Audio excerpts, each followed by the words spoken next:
Džuanzi otrā nodaļa saucas par lietu vienādošanu.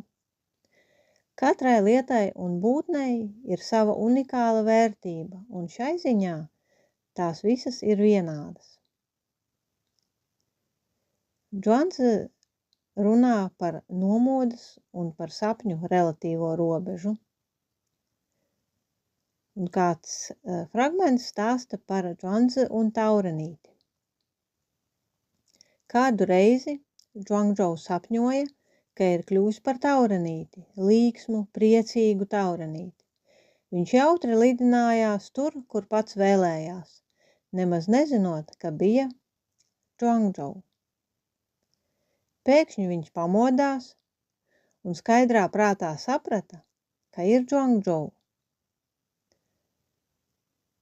Viņš nezināja, vai Džuangdžou sapņojas, ka kļuvis par taurenīti, vai taurenītis sapņojas, ka kļuvis par Džuangdžou.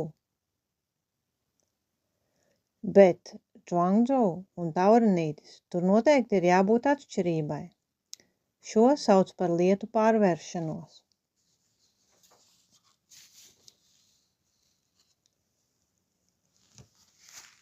Septiņpadsmitajā nodaļā Rudens ūdeņi iet runa par pasaules izzināšanas veidiem.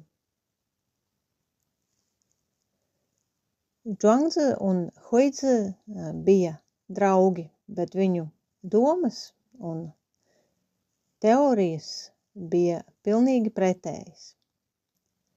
Un ir kāds stāsts par to, kā viņi staigāja un skatījās uz zivtiņām.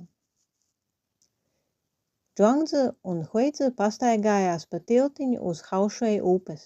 Džuangzi teica: baltās zivtiņas peldot nesteidzīgi izlec un ienirst, tas ir zivs prieks. Huidzi jautāja: tu neesi zivs, no kurienes tu zini zivs prieku? Džuangzi atbildēja: tu neesi es. No kurienes tu vari zināt, ka es nezinu zivs prieku?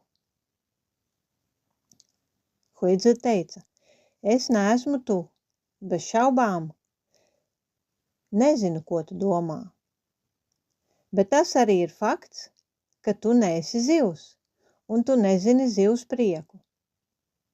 Džuangzi teica: lūdzu, izsakosim šo lietu no sākuma. Tu jautāji, no kurienes es zinu zivs prieku. Izejot no tava teiktā, tu jau zināji, ka es to zinu, un pēc tam pajautāji. Tad atbildot uz tavu jautājumu, es to uzzināju, stāvot uz Haušueju upes tiltiņa. Džuangzi uztvēra pasauli intuitīvi, ar jūtām, bet Huidzi tiecās visu saskaitīt un aprakstīt. Tāpēc Džuangzi bieži vien ironiski par viņu teica, ka Huidzi ved līdzi 5 vezumus ar grāmatām, bet viņa apgalvojumi ir galīgi aplami.